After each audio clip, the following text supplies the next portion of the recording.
So now I'm obsessed with time. Come on, tell me about the time.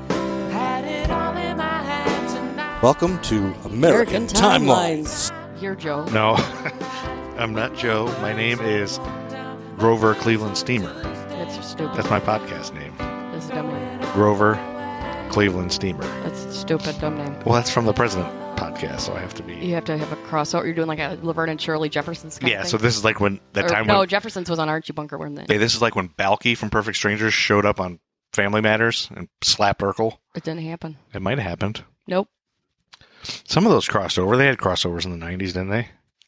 Joni Loves Chachi? No, that was the 80s, wasn't it? After watching TV. Well, here's the thing. In 1990, we were in high school, and in high school, you stop watching television. I watched The Simpsons and I stopped Seinfeld. watching wrestling. You don't watch TV. You're so self-absorbed and absorbed with your friends and what you're doing. You're going out and you're going to dances. I did watch The Simpsons. You're going and barfing. I watched Seinfeld in the 90s. And Saturday Night Live, of course. Yeah, I think we would watch Saturday Night Live. But we'd go out with a video camera and take our shirts off and go to McDonald's. Yeah. You know, that's what we were doing in high school. That's what people did. So anyway, what's your podcast name going to be? I don't know. I need like a pinup name, like one of those girls would have. Do you think it could be like a first lady's Ruby? name? How about like a first lady, but change to make it vulgar, like Grover Cleveland Steamer? No, I'm not doing that. I'll be Ruby. Ruby? I don't. It's weird to go by a different name. I'll just. You want to go by Chow Young Fat? You could just call me Amy. That'd be fine. That's stupid. I'm Grover Cleveland Steamer. You can't be Amy. Well, that's my name though. Yeah, but if you don't want to use your last name, why do you want to use your first name? First names are anonymous. Yeah, but if this picks up steam, It's not gonna. it could. So what difference does that make? This is gonna pick up some steam. No, it's not gonna pick up anything. There's no steam it's already to pick picking up steam. Don't you feel the steam? No, there's no steam at all. Cleveland Steamer. I don't know. There's nothing to do with the 90s. How about we'll just call you Ruby? All right. All right, Rube. Don't call me that. Ruby and Grover. Okay, that's fine. Grover Cleveland Steamer. All right. Could you say it once, maybe? I'm not doing that. Please. We're not Grover gone dead. Grover Cleveland That Steamer. was that 1990 when he said not gone dead? Not get it. Who was Might it? have been close to then. Okay. Welcome to American Timelines. Oh, that was awful. Let's try it again. Welcome to American Timelines. That's bad too. I'll say American, you say Timelines. No, that's stupid. You say it all. Welcome to American Timelines. I'm Amy. And I'm Grover Cleveland Steamer. No, that's Joe. Joe. I want to be Grover Cleveland Steamer. That's stupid. Welcome to American Timelines with Joe and Amy. Or Amy and Joe. Is it Amy and Joe sound better? No. Welcome to American Timelines with Grover Cleveland Steamer. No, that's the worst Amy. one. That's the worst one. All right, well, screw you and go to hell. Season 1 is about the 90s. Yes. This is American Timelines, where we talk about things that were popular from year to year and crazy things that happened, and we'll do a deep dive so you can get an idea of what was happening around the world. I'll give you a deep dive. Deep dive each episode into something that happened that was peculiar. Maybe a murder. Maybe. Maybe a kidnapping. Could be. Maybe a fat guy taking a dump. No, that probably won't happen. Nope, but our first season, welcome to season 1, this is the 90s. 1990. What was happening in 1990? The yearly inflation rate was 5.39%. And I was a senior in high school. You were? Yes. I think I was. And a junior in high school. I was that year, senior year. Oh, so it must have been my 8th freshman year, I think. But boy, can you believe that 5.39% inflation rate?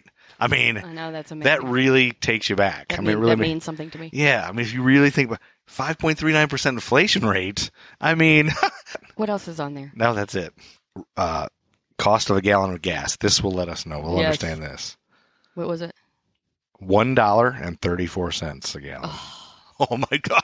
Oh, it's like the 70s. It's like a whole nother dollar that you would have for every gallon. Every time you get gas. So what would that mean? Well, another $10 in your pocket. It's like Is it 10 It's almost half the price. Is it 10 gallons a car? Shows how stupid I am. I don't even know how much. 20. Well, how much money do you? 25, 28 bucks or something. $28, and right now it's like $2.35 a gallon. Do the math. Divide 28 by $2.35. I'm not doing that. That's ridiculous. I'm going to get a calculator because this is a thrilling podcast. This is really... Two idiots do math. Can't figure out 28 divided by 2.35 $28 Don't forget the decimal. divided by 2.35. And it's $11.91. So Like for 12 12 gallons. bucks. There's 12 gallons to your car, It's maybe. like $12. So, But I drive a Prius, so what? so my gas is why are you always bragging? cheaper. While you're putting Why are you $28 being in a bragger? yours, guess what I'm putting? At the Your most, dick in 17. your dick in the Well, I put my dick in the tank hole tank. or whatever you call it. Because it's a Prius, so you can just put your dick in there while you're putting the. It's so Well, big you of can a just hole. pee in it, and that's how it runs. It And run on jizz. pee And jizz, pee and yeah, jizz. and tears. That's right. It makes sense. And 1990. We want to credit. We need to give credit where credit is due. Some of our info comes straight from popculture.us. 1990. oh, the big airplane celebrity death in 1990 was Stevie Ray Vaughan. Oh, that was an airplane celebrity. Yeah, airplane So celebrity do they, death. On this website, do they put Maybe every the year airplane we'll celebrity have death of what the year? celebrity I died didn't in know an that. airplane. I didn't know that many celebrities. Oh, died the in an pneumonia celebrity death was Jim Henson. That was the year we lost Jim Oh, Henson. it You didn't remember? seem like it was that long ago that he died. See, I feel like that seemed like longer ago than Stevie Ray Vaughan. I remember when Stevie Ray Vaughan died, I didn't know who he was, but I pretended I did because cool people knew who he was. Oh, I don't need. That whole event doesn't register with me. Stevie at all. Ray Vaughan, do you know who he is? Yeah, he's a jazz dude, right? He's a guitarist. He's like an amazing Oh, that's rock right, and roll that's right. guitarist. Like he would play Yeah. long licks and things and he really was good. So then what I did was, because I didn't know who he was, You went and listened to a bunch of I his had to shit. go find out what he was. But now that I think about it, I don't know how I would have. I must have gone to the library because we didn't have the internet. Yeah, then. you didn't have the internet. You can't just look it up on your fucking phone that's up your butt all day I must have long. been in middle school. This is 392, fascinating 92, to everybody here. I think I was a freshman. Anyway, fuck you. This is tragic irony. In 1989, Michael Doucette was named America's safest driving teen. In 1990, he fell asleep at the wheel and collided with an oncoming car, killing himself and the other driver. That's irony. America's safest driving teen fell asleep at the wheel and killed himself. Jeez. In 1990, he did that. That happened. Also in 1990, Mr. Rogers sued the KKK for impersonating his voice in pre-recorded messages. These messages said that AIDS was divine retribution. Why does the KKK have pre-recorded messages? Is it for when you want to call the KKK? No, I think they do robocalls to people in the deep south. Hi, do you have a few moments to talk to the KKK? We'd like you to know that AIDS was divine retribution. But in Mr. Rogers' We hate black voice. people. God, KKK. But in Mr. Rogers' oh, voice. God, I can't do his voice. No, but I'm not saying you do it. I'm saying, imagine that was his Hey, voice saying that. everybody. The KKK is a great Yeah. thing. You just do Don McAllister, and that's Hey, oh, I love that. I love that. I love the KKK. that's Mr. Rogers. I love Just take a liver little bit of the mush. southern off. I eat liver mush, and I like Barbara Streisand and the KKK. And AIDS is God's retribution. Oh, it's terrible. I can't even joke about that because it's such an awful thing. Anyway, these tapes were circulated among elementary and middle school children. I didn't know they were targeting. That was their target audience. Well, God, that's the the damn ones. KKK. What a horrible, awful thing. Yeah, that's terrible. When I was in college, they used to come to Cape Girardeau, at Pardo, Missouri, where I went to college, and That's a have good rallies. story. You have that story where you walked into. Oh yeah, I walked onto they were called the Southern White Knights. This is a great story. We were supposed to go to a bonfire party, and it was a bunch of girls in two cars. And How old were you? this is not 1990. Maybe No. I should stop. No, it's not 99, but we'll never talk about this. I was probably a junior in college. Okay. And so you were in college at the time. Oh yeah, well, we were in college and we were driving out, and it was some guy that was from the town, and he lived way out in the boonies, and we were driving, and we got lost, and then we saw a fire, like a bonfire. We thought that's what it was, so we pulled right up to the fire and got out and walked up and didn't recognize anybody. And one guy said, Did they all have hoods on? No, they had Southern White Knights written on their T-shirts. They all had the same T-shirt? A lot of them. Did they look like just scumbags? Yes. Like shitheads? And the one guy said, "Where's your membership card?" And we laughed because we thought he was joking. And then the next guy says, "We're all white here." And then we realized, oh shit, this is the wrong party. And so we backed up. And then the worst part was, as we were walking away, I can't remember what one of them said, and one of my really drunk girlfriends yells, "Fuck you!" And then they get in their car, and we get in the car that's right in front of the bonfire. And one guy lifted up a shotgun and aimed it right at the windshield, and we drove out and we peeled out. But it was really scary. And he didn't shoot? No, he just was trying to scare us, probably. You know, it was one thing I just thought about that story, that I've heard this story a lot because I've been with Violet, Ruby, Tuesday, Amy. whoever. for 100 years. But I never thought about this. Those fucking idiots, like those douchebags, probably never saw girls that attractive ever in their lives. And then they ran us off. And their first MO was like, hey, you don't belong here, you hot chicks. We're supposed to be a bunch of douchebags that hate everybody together at our sausage party. They got such low self-esteem. Something. God. I don't know what's wrong with people like that. KKK is stupid. Anyway, do you think there's a parallel universe somewhere where the KKK just like hates jelly beans and that's all they hate? Like, It'd be they're like a good intense group that puts hoods on, and it's real shameful to hate jelly beans, and that maybe. Yeah. 1990. Soul legend Curtis Mayfield was paralyzed from the neck down by falling lighting equipment while performing in New York. Ooh, that sucks. Did you ever hear about that? No, I I never never heard about that. Oh God, poor guy. He continued to compose and record vocals lying down until his death in 1999. Wow. He recorded everything lying down. God, I spent 2 months lying down. It was terrible. Yeah, That poor guy. That's crazy. He spent 9 years laying down. Ugh. That kind of sounds nice a little bit to me. Well, yeah, I'd like to. Right now. Now that I'm so tired of these now that children, horrible kids, you got to do the leaves. It kind of sounds like something I'd want to do. Mm-hmm. Yeah, I think I could do it now. All right. No, you don't want to do it. You want to be able to at least get up. Yeah, I know. It's really hard to shit laying down. I've never tried. Okay. I didn't know you did. 1990. Smoking was banned on all domestic flights in 1990. Really? It was that late? Yeah. Jim Swire, whose daughter died in the Lockerbie bombing. You remember the Lockerbie bombing? No. A jealous ex-boyfriend torched a Bronx social club, Happy Land, with gasoline to get revenge on his ex-girlfriend. He killed 87 people. Oh my God, I didn't hear about that. That was, yeah, we should talk about this. That was the deadliest fire in New York City since the 1911 Triangle Shirtwaist Factory fire. Yeah, that's a big thing that's changed. We would have all known about that. Yeah, we would have. The internet was around, That's social true. media. That's Everyone true. would know about that happening. Yep, that's right. You'd hear about it every minute of the day. Maybe that's what our podcast is. We tell people about everything that happened before the internet. That you would have known for a day. Yeah. Like for an hour, you would have been like, oh my God, can you believe that? Holy shit, fuck that. And then happened. you would never think of it again. Yeah, and then an hour later, you wouldn't know. But you would have known at one point. Yeah, that's right. And back then, you just didn't know. You didn't hear about it. No. Shit. You didn't give a Unless shit. you what read the happened in New newspaper York. cover to cover like an old person. Yeah. My stepdad knew what happened. Yeah, that's right. That's it. That's right. He did. And then he'd be like, he'd have nobody to talk to about all this knowledge he had. Yeah, and then that's so right. he would just be randomly saying things that nobody cares about. Shit, maybe he was really a genius. He just was super aware of everything. I wouldn't go that far. He just, he was the gas price. what they want for gas down at the Shell at the corner? Yeah. Well, right now the Shell's at $2.43, but you know what the Speedway across the street is? Yeah, $2.45. Those are riveting What conversations. do they want for gas down there? And that's the thing. We spend so much time worried about gas prices, and even when they're a lot lower, it's only a Couple buck. cents. It's like a buck. Yeah. Maybe $1 you saved altogether. Yeah. But remember, I mean, people are crazy about it. 1990. This will be a good one for you. You remember this. Also in 1990, rocker Chuck Berry was accused and sued by several women who claimed Oh, that yeah. he had St. Louis. installed a video camera in the ladies' bathrooms at 2 of his St. Louis restaurants. That's right. I remember that. I didn't St. know Charles that. actually is where his restaurant was. St. Charles, is that a In St. suburb? Louis, yeah, a suburb. And yeah, I remember. We heard all about that. That he was peeking in the ladies. Now that's something I didn't know until I met you. That's right. Because again, the internet wasn't around, and nobody would know of it. So that's cool. So you remember that I do. happening. So you do remember hearing about that? Oh yeah, And being in, it was a big deal. you were in high St. school? Louis, yeah, You remember being in high school and hearing about it was that? a big joke. Really? Yeah.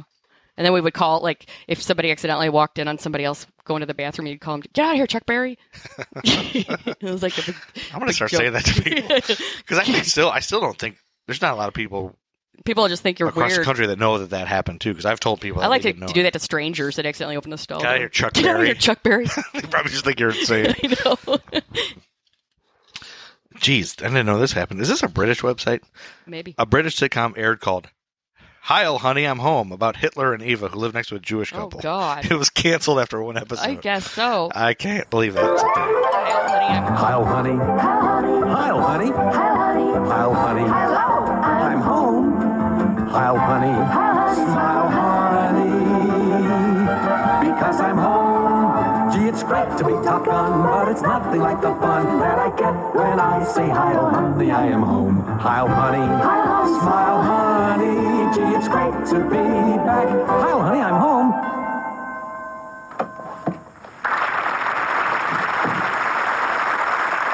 Hi, honey, I'm home.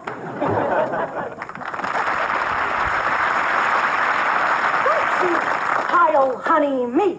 What did I do now? Oh, tonight you were making schnitzel. What a joke. You must be real mad at me, honey. I'm a very, very bad Hitler. We checked in with area man Rich Helland, and he did a little research on Hi, Honey, I'm Home, and here's what he said. You know, of the 12 Hitler sitcoms scheduled to air in the early 90s, this one was the best. It had the most going for it. Little known fact, it was also the original premise for Friends. So there you go. Okay. That's Rich. Yeah, that's great. Thank you, Rich, for your report. That's can't wait important to- information. I can't believe we live without that. Yeah, thank you, Rich, and we'll check in with you in on the 1991 episode. Thank you, Rich. 1990. Oh, gosh. What are you reacting Sammy to? Davis Jr. died in 1990. Are you shocked? I didn't remember him dying then.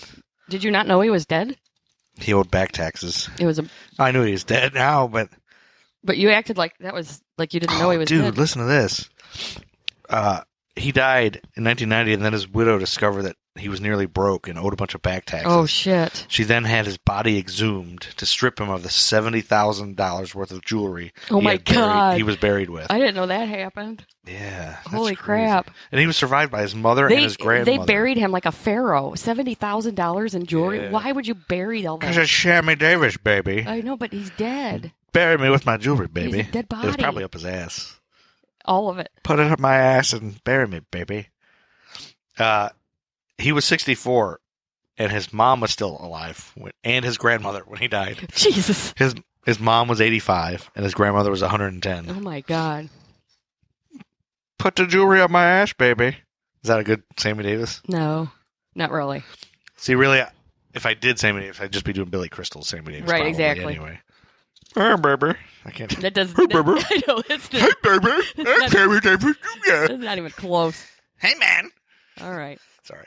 1990. There was an anti-drug PSA in 1990 called Cartoon All-Stars to the Rescue.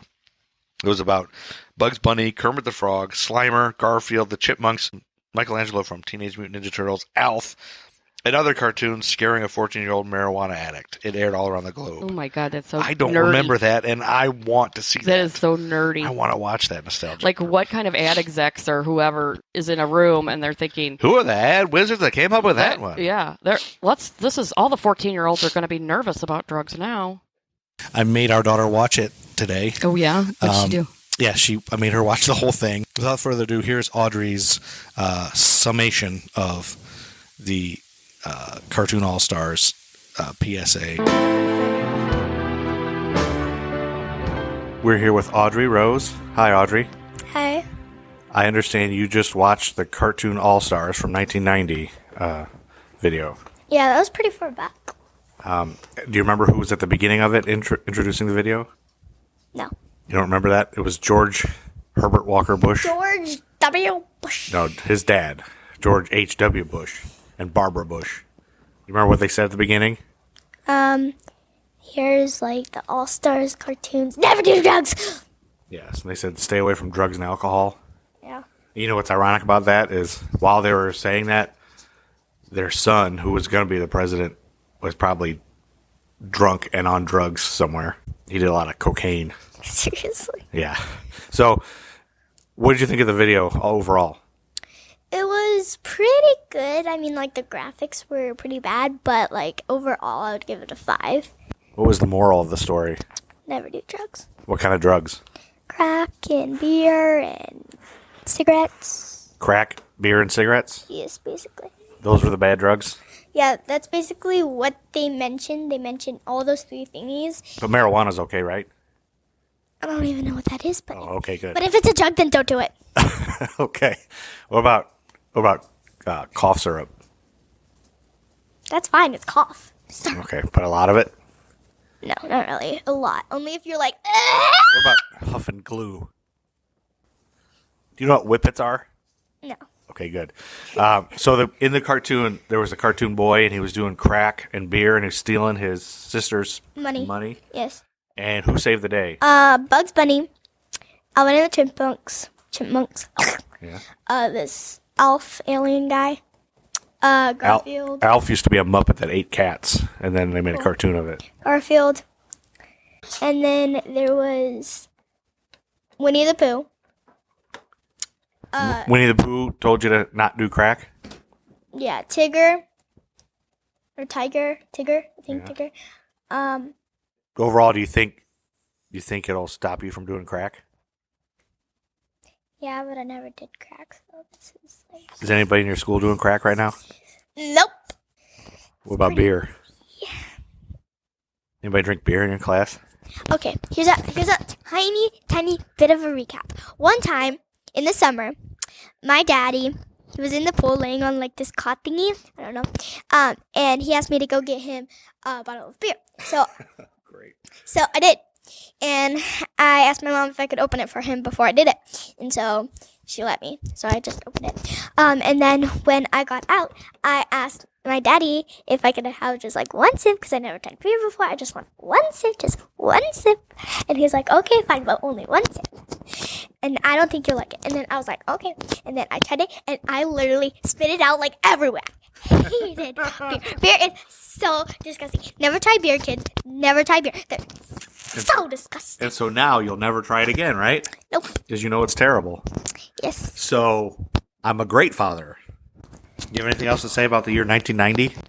That was a long time ago. What do you think was going on in 1990? People still had carriages. Horse carriages. You think? Yes. So you don't think cars were invented yet? Nope. And that was Audrey Rose. Thank you, Audrey. We appreciate Very good. your insight and your summary of that video. And she also made us feel incredibly old. In the video, the kid was addicted to crack. And Oh my God. the 14-year-old cartoon character was smoking crack and drinking beer, and he I stole think I heard her watching that earlier. Yeah, She said, that baby is smoking. It's like a baby smoking. And it was like a ghost of... It was really weird. It's like Kermit the Frog and Miss Piggy went into his brain. Oh my Like it God. was really odd and weird, and she didn't think that was that weird, I guess. 1990. The first rap single to reach number one in the U.S. was in 1990. What was it? You're never going to guess what the first rap single to reach number one in the U.S. Was it is like I don't know what chart Wild this is, Thing and stuff considered rap? Yeah. So And it's this probably Funky Cold Medina or No, something. this one's a little worse. This one's probably the worst rap song ever. Ice Ice Baby. Ice Ice Baby, it is. Is it? Ding, ding, ding, ding, ding. That's so sad. That's racist right there. The I first can't- rap single is a white guy. I can't. Shitty one. I always think of Jim Carrey doing White Baby. Remember that? Was that him that did that? Yeah, it was. Living Color? Yeah, it was him, and it was hysterical. It was Yeah. back when he was funny. Before he got crazy. He was Yeah. crazy. He is crazy. 1990. Oh, May 17th, 1990, the World Health Organization no longer listed homosexuality as a mental illness. Oh my God. Yeah, Like 1990. that- Liberating. 1990. Yeah, that's great. So it was still considered a mental illness when I Yep. was in high school. Yes. Wow, that's terrible. So some of our best friends were considered insane and mentally ill Yeah. until 1990. Let's name them all right now. Should we out everyone? No. Because maybe that'll be our next podcast. It'll be Who we just think a are list of people we think might we be think gay. might be gay. Who, And then who we'll we just think go might ahead be and gay. out them in case they are. Yeah. And then we can always just do retractions in the next episode. Okay. Apologies. Anyway, we all agree it's fucking ridiculous that That is. homosexuality was ever considered a mental illness, and it's sad. It's really sad about the state of our society. And Well, screw we're better. everybody. We're better now. Wait a minute. Are we? No. Are we better? Yeah, I take that back. Are Yeah, it's sad. It's we? We're literally living in hell. yeah, we are. That's true. This is hell. We live in hell. 1990. Oh, the World Wide Web Internet Protocol and www language were created in 1990. Wow. Ooh. ABC aired 11 episodes of an ill-fated police drama presented as a musical. Oh, Cop Rock. Cop Rock. Yep. TV Guide dubbed it the single most bizarre TV musical of all time. They should redo that. Yeah, I'm sure they will. Yeah, As soon as they hear this podcast. that's right. Dude, cost of a Super Bowl ad in 1990, $700,000. Now it's millions, right? The cost of a Super Bowl ad in 2018 Yes. could exceed $5 million. $5 million. $5 million. So Wow. that's really, It's a big difference there. that's crazy. Yep. 1990. Ken Griffey Jr. played with his dad during the MLB season of 1990, and in one game, Senior and Junior hit back-to-back home runs. Ken Griffey Sr. and Ken Griffey Jr., a father and son playing on the same team, and they hit back-to-back home runs. That's crazy shit. You can't sleep through that. Yeah, I guess you're right. God damn. Sports just makes me go to sleep. A father and a son playing on the same team? The cool people were watching Twin Peaks on ABC, and everybody was watching Macaulay Culkin and Home Alone. I've never seen Home Alone. Believe that? You haven't? Nope. I haven't either. And I never saw Twin Peaks either. Me neither. It's supposed to be good. We were busy getting trim in 1990. No, it's supposed to be good, the Twin Peaks. Yeah. No? I don't know. If you're fucking think you're better than everybody. McDonald's switched to vegetable oil from beef fat in 1990. Yeah, they used to fry everything in beef tallow. Like, even the fruit pies. Oh. During the first Gulf War in 1990, NBC delayed the start time to the Tonight Show by 5 minutes to give their affiliates more time to cover the Gulf War. Once local stations had those 5 precious minutes, they never gave them back. This is why all late-night shows in the U.S. started at 11:35. Oh, wow. I didn't know that. Isn't that crazy? Yeah. I wondered why they did that. Mm-hmm. 1990. 1990's most popular Christmas gifts. Bob Mackie Barbie. What's a Bob Mackie Oh, yeah. Barbie? I remember that. Who's Bob Mackie? He's a designer. And they came out with Bob Mackie Barbies, and they had these beautiful... So they're not Barbies of him. No. Like some guy named Bob. Little girls played with a guy named Bob. No. They had Bob beautiful Mackie. Bob Mackie gowns on. Not Barb Mackie? No. No. And it wasn't a Wasn't Barbie a guy doll doll? with a guy. A guy with a beard? No. I'm Bob Mackie. Yeah. Play with my doll. Taboo. That's when Taboo came out. Oh, I remember wow. when that first was Yeah, around. I do too. Super Mario World video game. Popular movies were Arachnophobia. Yep. Remember that? Yep. Dances with Wolves, which yeah. my cousin Jake says that's a damn good movie. In fact, It's you can't have a conversation with my cousin Jake that Without doesn't involve involve Dances with Wolves. He always brings it back to It's Dances all with right. Wolves. I liked it a lot when I first saw it, but I was in high school. I never saw But it. now I have more of a critical eye. I'm like, It's Kevin Costner, Kevin right? Costner, Can't be yeah. that good. I know. That guy sucks. Yeah. He's like, why was he so popular for a while? Because there? he was dreamy, supposedly. I never he thought. just looked like a I never weird- thought he was. I never thought he was some good looking guy. at all. But Like that whole who would ever believe that Whitney Houston would want to bang him during The Bodyguard? He's just a oh yeah, douchebag. Like he's He just is. like What was the movie that got him famous? What movie got him famous? Waterworld. No, Elliot, where he played Elliot Ness, The Untouchables. no, maybe it was before that. There was one big Google it. blockbuster that made him famous, and now I can't remember what it was. Bull Durham, Field Yes. of Dreams. Bull Durham, I think it was. Yeah, Bull Durham. Bull Durham, yeah, and Field and of then Dreams. Field I of Dreams remember, came yeah. out right after that, and that was everybody crazy about That's that. right. Yeah, I should have known those. Yeah. Anyway, back to 1990. Days of Thunder, Oh, that was so stupid. filmed here in Charlotte, I think. Die Hard 2, Die Harder. Dick Tracy, that was awful. Edward remember Scissorhands. Oh, that was a good one. Did you still think he was dreamy in that? I think I worked at that movie theater in 1990 because a lot of these, I remember seeing Dick Tracy there. Was Batman in 1990? Ghost, Must have been maybe 89 was Batman. Home Alone, Misery, Presumed Innocent, Pretty Misery's Woman, a good one. Problem Child. I remember when Pretty Woman came out. That was a big Yeah, it was a big deal. Teenage Mutant Ninja Turtles. That movie was cool. Now, Ghost. I had to go see Ghost with a girl in high school that I was dating. I don't want to hear this story. And man, one thing led to Stop another. it. No. Stop it. No, but I was very disappointed because and I remember making this joke to the person at the movie place, and not one person except for me thought it was funny. And I was like, And is you're going this... to tell it now. Yeah. I was like, is this Ghost Dad? Oh. I want to see Ghost Dad. And nobody got it. And everybody's just like, no, it's Ghost. That's not a funny joke anymore. Yeah, because Bill Cosby Yeah. rapes people. That's right. But I do think that made me realize that I need to break up with a girl I'm with right now because She didn't laugh at your Ghost all the Dad people I joke. was with, like, they didn't think that was funny, that I would rather see Ghost Dad than Ghost. Ghost was pretty stupid. Yeah, it was. I mean, I like the part where he's learning to make things move and stuff. But and that guy was like, get off my train! yeah, that guy was cool. The best of that guy. That actor's awesome. Yeah, that guy is awesome. There was a guy who looked like that at our It when was we worked scary at, looking. we worked at the airport. You know, we had all these Yeah. things. All the forklift drivers were crazy people. There was a guy and I didn't realize he looked like that guy. Everybody called him Skeletor. Yeah. Because he's just the ugliest fucking dude you ever see.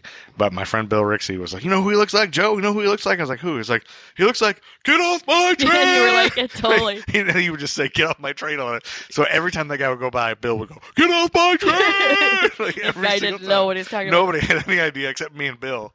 I would just crack funny. up. Bill Rixey, I miss that guy. 1990. The most popular television shows, 1 to 10, were number 1, Cheers. Great. Yes. Best show ever. 60 Minutes for the old people. Yep. Roseanne. Oh, I love Still a big Roseanne. one, yep. A Different World. The Cosby Show. I used to love A Different World. Didn't you? With Dwayne Wayne. It was all right. Watch that. I got a pair of his glasses that flipped up. They had them in a Yes. cereal box. You Oh, could really? get them in a cereal box, and I wore them. Murphy Brown. Empty Nest. America's Funniest Home Videos was big then. Henry Yeah. would have loved this time. The Golden Girls was number 9. You would have loved this time, too. Yeah, goddamn, I love the fucking Blanche. She's so fucking hot. All right, keep going. God, I want some Blanche. Stop it. Blanche. But Betty White was hot, She too. was really the prettiest one. She was pretty.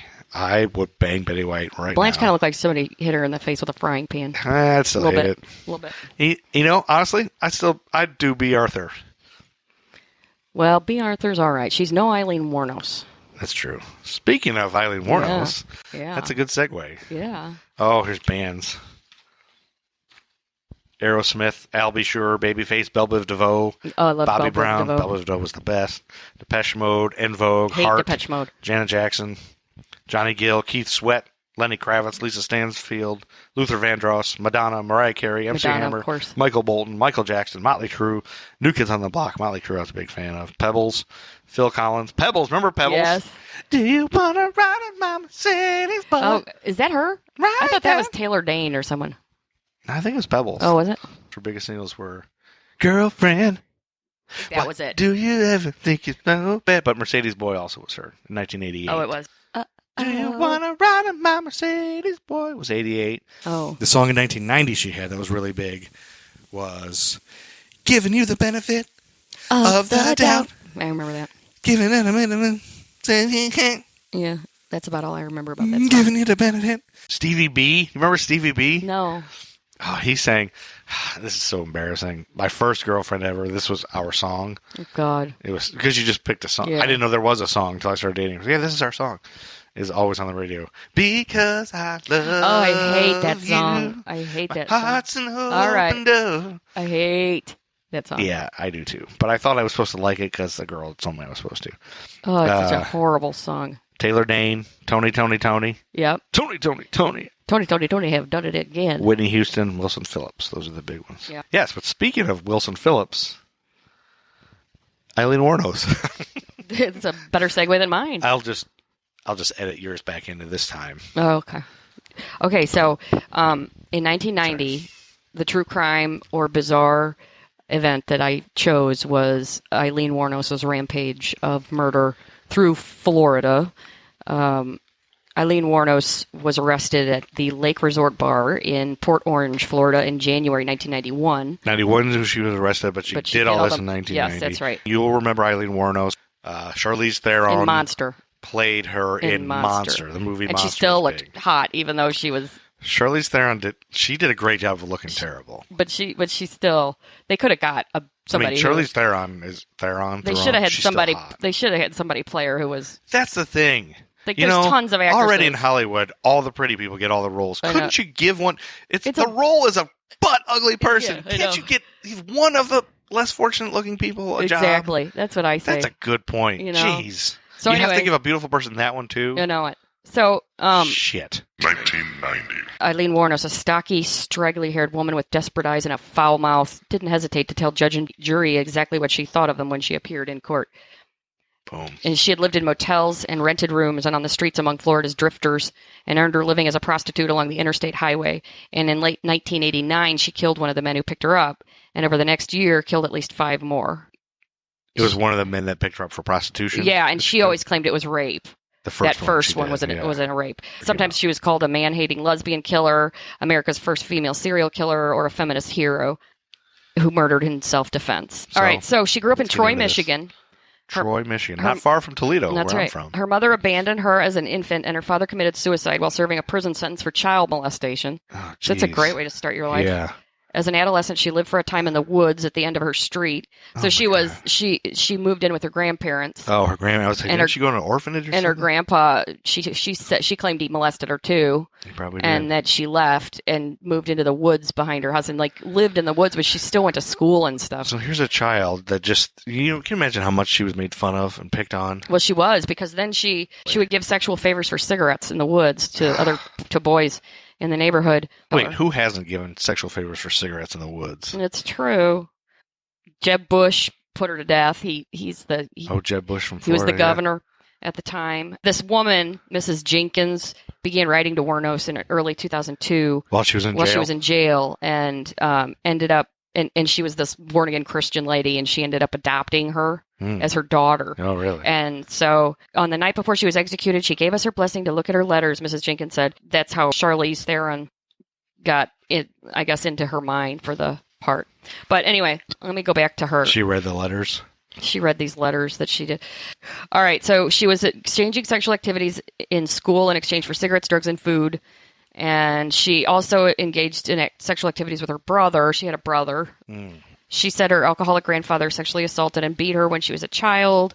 In 1970, at the age of 14, she became pregnant, gave birth to a boy at home for unwed mothers in 1971. So there's somebody out there that's 1 year older than me. Her son. That is her son, which is always weird to think.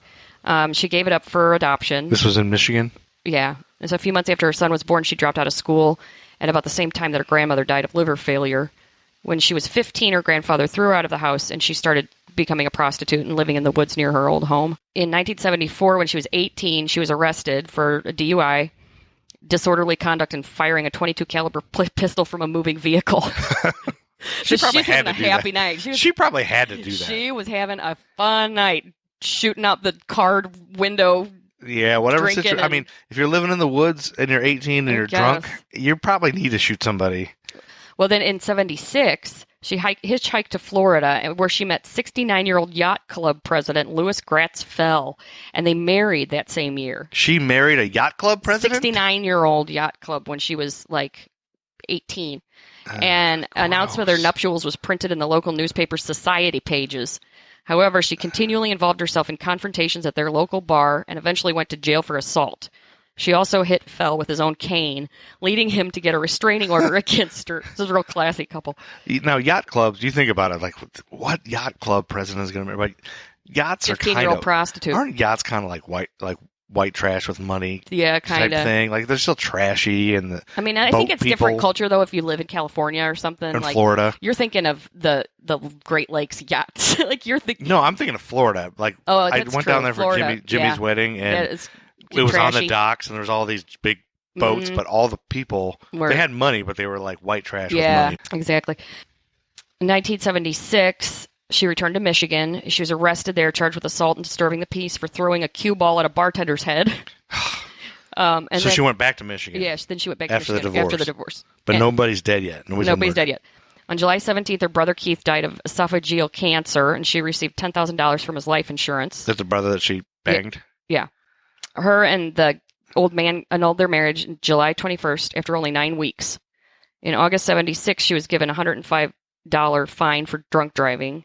She used Keith's inheritance money to pay the fine and spent the rest within 2 months Keith. by using it to buy luxuries, including a new car, which she wrecked shortly afterwards. Keith's great. In 1981, she was arrested in Edgewater, Florida for armed robbery of a convenience store where she stole $35 and 2 packs of cigarettes. So she started out as a robber. What year was this? That was in 81. So she was back in Florida again. Yep. So she must have just went back and forth. Yeah. She was sent to prison in 82 and released in June of 83. In May of 84, she was arrested for attempting to pass forged checks at a bank in Key West. Poor Eileen. In November 85, she was named as a suspect in the theft of a revolver and ammunition in Pasco County. And that was about the time when Hulk Hogan was winning the World Championship. 1985 WrestleMania 1. He beat the Iron Sheik. I'm glad that I know that now. January of 86, she was arrested in Miami and charged with car theft, resisting arrest, and obstruction of justice. They found a .38 caliber revolver and a box of ammo in her car, and it was a stolen car. So she keeps doing all this stuff. Gosh, her whole life was just that.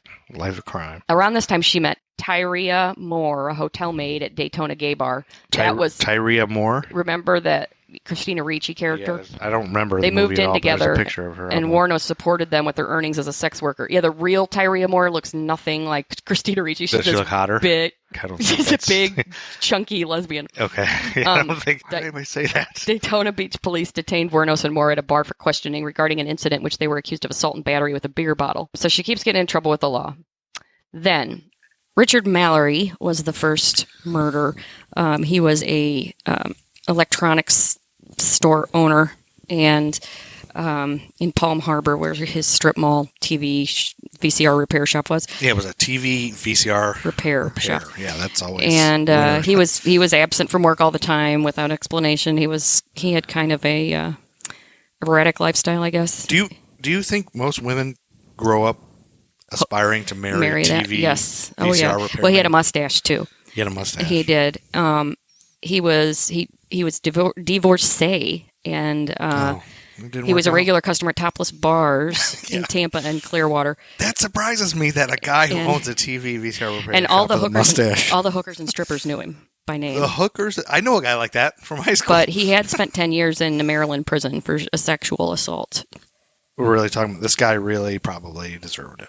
No, let's not say that. Nobody Okay. deserves to be murdered. No, I don't know, but let's just say he might have done something wrong. He might have. He was sketch. Right. So he, on the evening of November 30th, he closed up his TV repair shop and he drove home. And This was 1989, right? Leading into 1990. Yes, November 30th, yes. 1989. Because yes, that same night, the Cosby Show was on, and the specific episode was called "Grampy and Nunu Visit the Huxtables."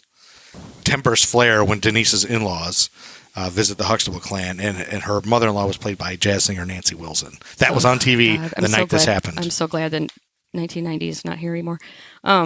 So then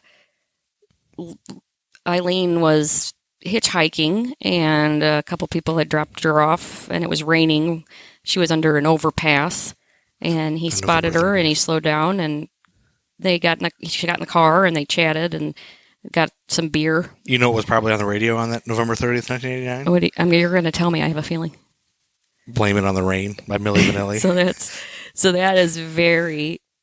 She's under an overpass and she gets into a car. She's blaming it on the rain. Blame it on the rain, and there's rain. She was blaming it on the rain. That's exactly. It's so perfect. He probably had it on the radio when she pulled it. He probably had it jamming. He was probably just jamming. Blame It on the Rain. So they got some beer, and at around 5 a.m. He brought up that maybe they should, do it, and so he pulls up the road into the woods, and they kind of make out, I guess, a little bit or something, and then the charges stated that she pulled out a .22 and started firing at him. She always said it was in self-defense, but do you think at any time during their confrontation, either one of them mentioned that 5 days earlier Hulk Hogan had just defended his world title against the genius Lanny Poffo? I doubt it. I really doubt that. So anyway, she shot him a few times. He didn't die immediately. One of the bullets punctured his lung, and for about 15 minutes he struggled for life while she watched him die, basically. Blood gurgling in his throat. Yep.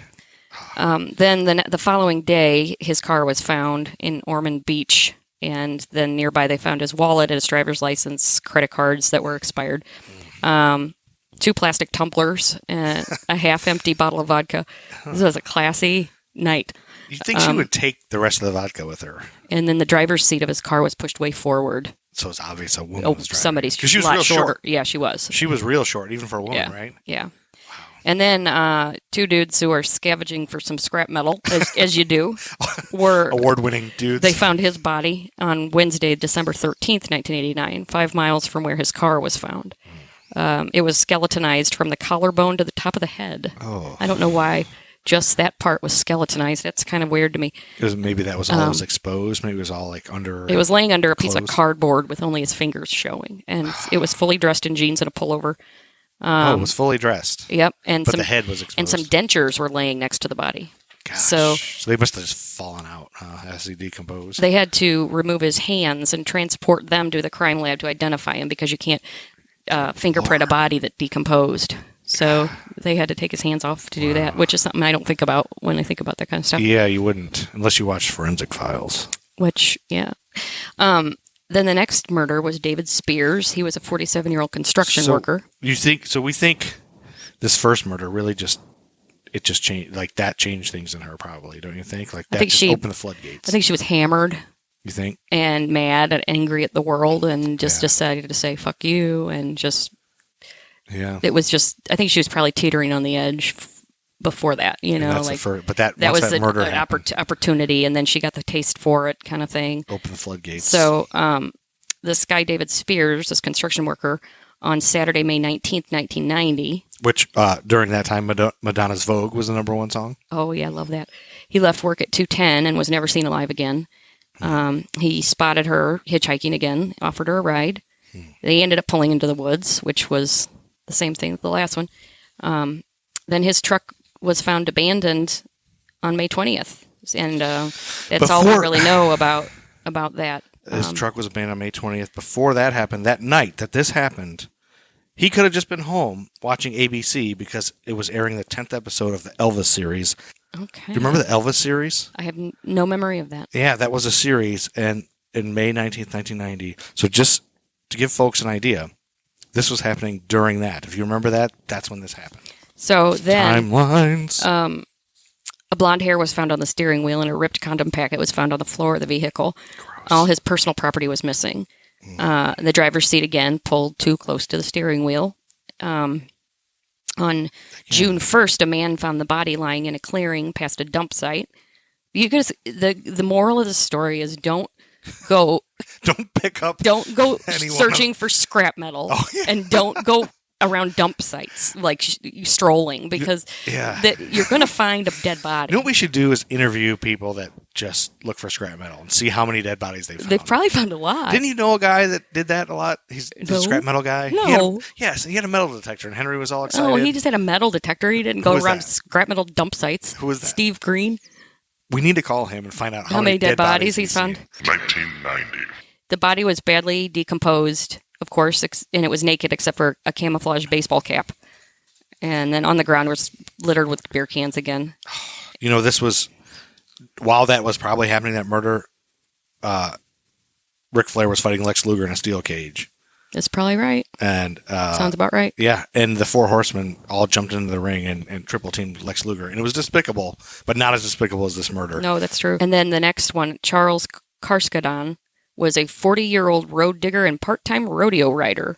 And he was on his way from his mother's home to pick up his fiancée in Tampa. On June 6th, his body was found off the highway.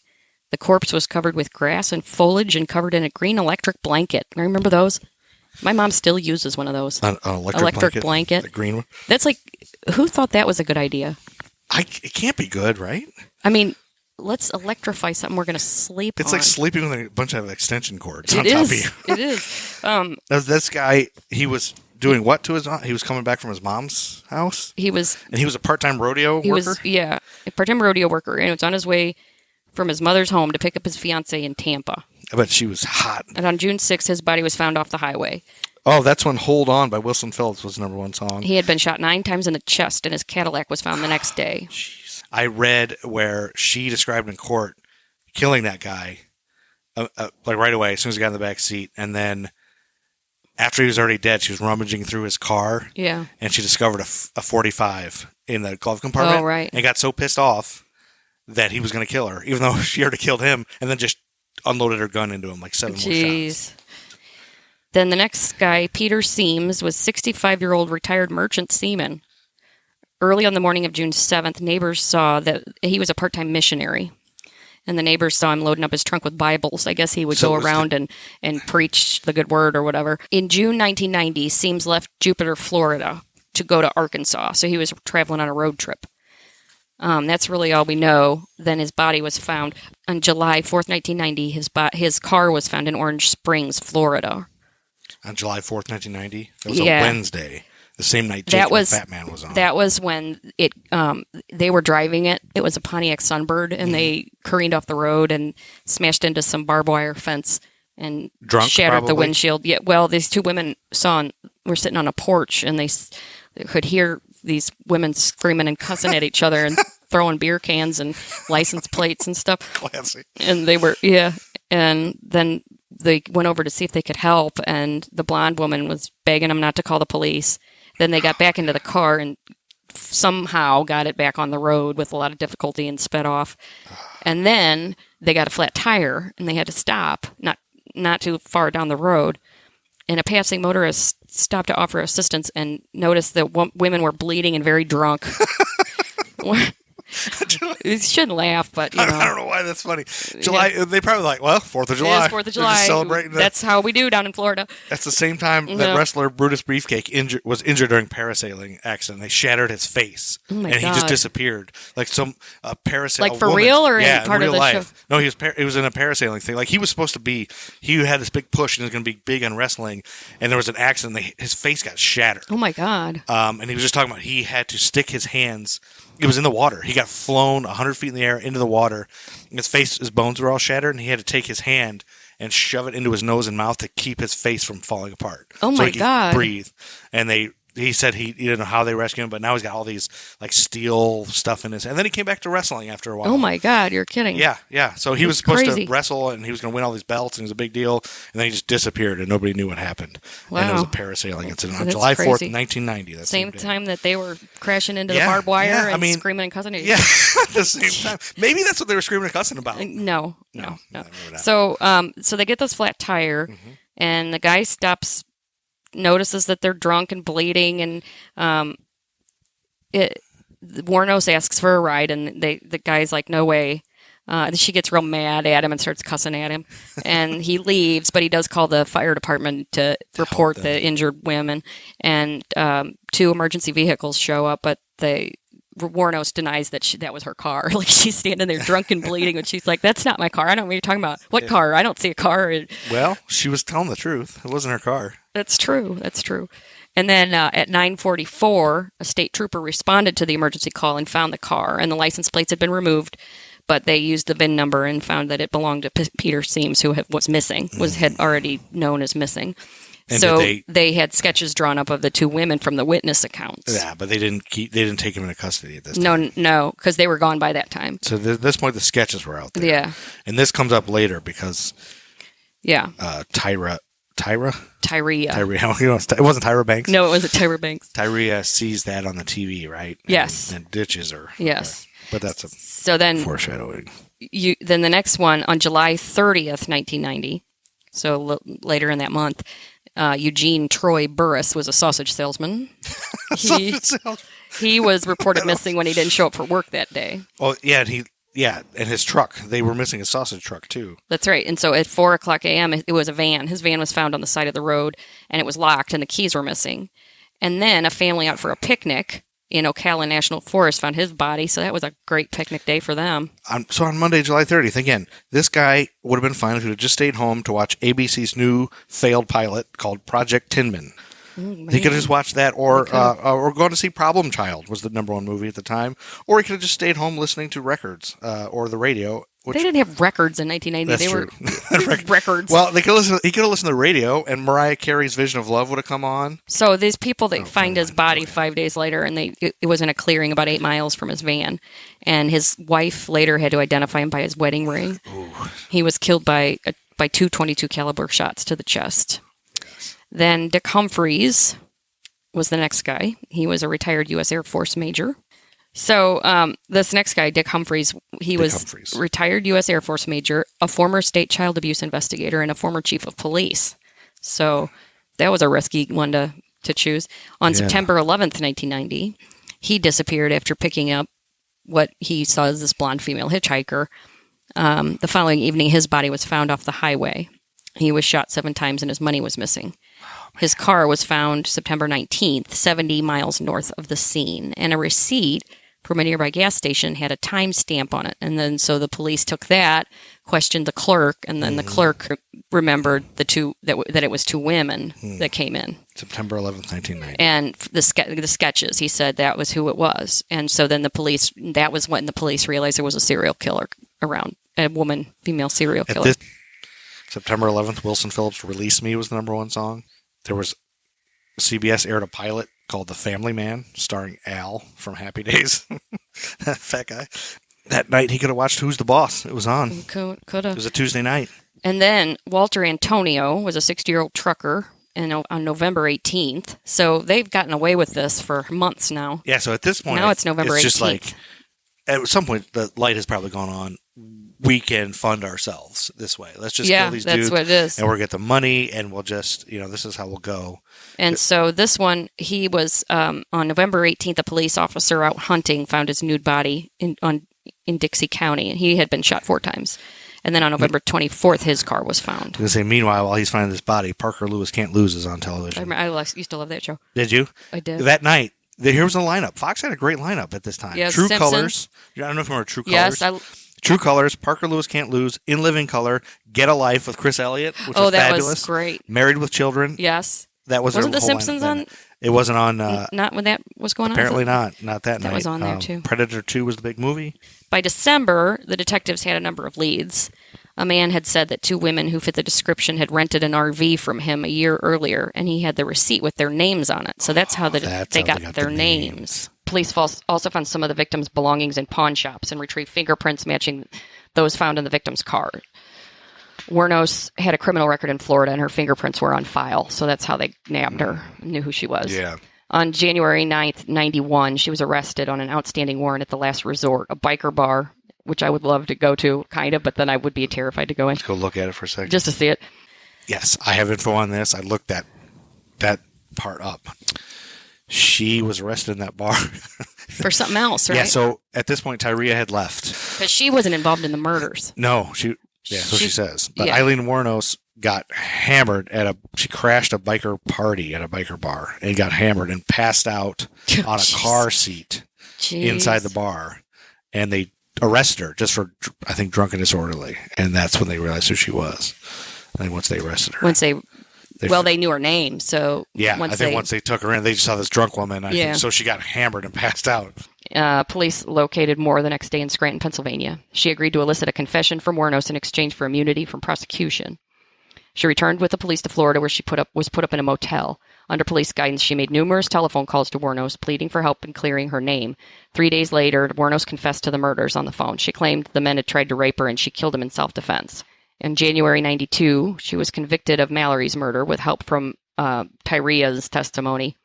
After her sentencing, psychiatrists for the defense testified she was mentally unstable and had borderline personality disorder, which she probably did. So on March 31st, 92, she pleaded no contest to the murders of Humphreys, Burris, and Spears, saying she wanted to get right with God. He probably forgave In her. 92, she pled guilty to the murder of Karskadon. She got her 5th death sentence, so she was sentenced to death 5 times. So then she pled guilty for the murder of the last guy and was sentenced to death again. No charges were brought against her for the murder of Seams, as his body was never found. So she got 6 death sentences in all. She told several inconsistent stories about the killings. She claimed initially all 7 men had raped her while she was working as a prostitute, but later recanted the claim of self-defense, citing robbery and a desire to leave no witnesses as a reason for murder. During an interview with filmmaker Nick Broomfield, when she thought the cameras were off, she told him it was in fact self-defense, but she could not stand being on death row, where she'd been for 10 years at that point, and wanted to die. In 2001 petition, she stated her intention to dismiss her legal counsel and terminate all pending appeals. She said, "I killed those men, robbed them as cold as ice, and I'd do it again too. There's no chance in keeping me alive or anything, because I'd kill again. I have hate crawling through my system. I'm so sick of hearing that she's crazy stuff. I've been evaluated so many times. I'm competent, sane, and I'm trying to tell the truth. I'm one who seriously hates human life and would kill again." While her attorneys argued she was not mentally competent to make such a request, she insisted she knew what she was doing, and a court-appointed panel of psychiatrists agreed. Her execution took place October 9th, 2002. She died at 9:47, declined her last meal, which could have been anything under $20. I didn't know that. Her last words were, "Yes, I would just like to say I'm sailing with the Rock and I'll be back, like Independence Day with Jesus. June 6th, like the movie. Big mothership and all. I'll be back, I'll be back." She was the 10th woman in the United States and the 2nd in Florida to be executed since 76 Supreme Court decision restored capital punishment. Wuornos' body was cremated and her ashes were spread beneath a tree in her native Michigan.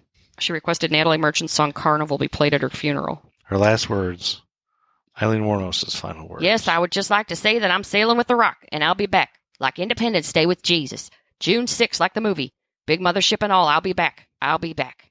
Well, that's the end of the episode of 1990. 1990. Get out of here, Chuck Berry. Thanks for listening. 1990. Get out of here, Chuck Berry. You already said it. I know, but I want you to say it too. Okay. And we leave you with, get out of here, Chuck Berry. Get out of here, Chuck Get Berry. out of here, Chuck Berry. Get out of here, Chuck Berry. That's what you say, everybody. Obsessed with time. Come on, tell me about the time. 1990. Giving you the benefit of the doubt. Giving you a minute to try to work it all out. I'll be giving you the benefit of the doubt.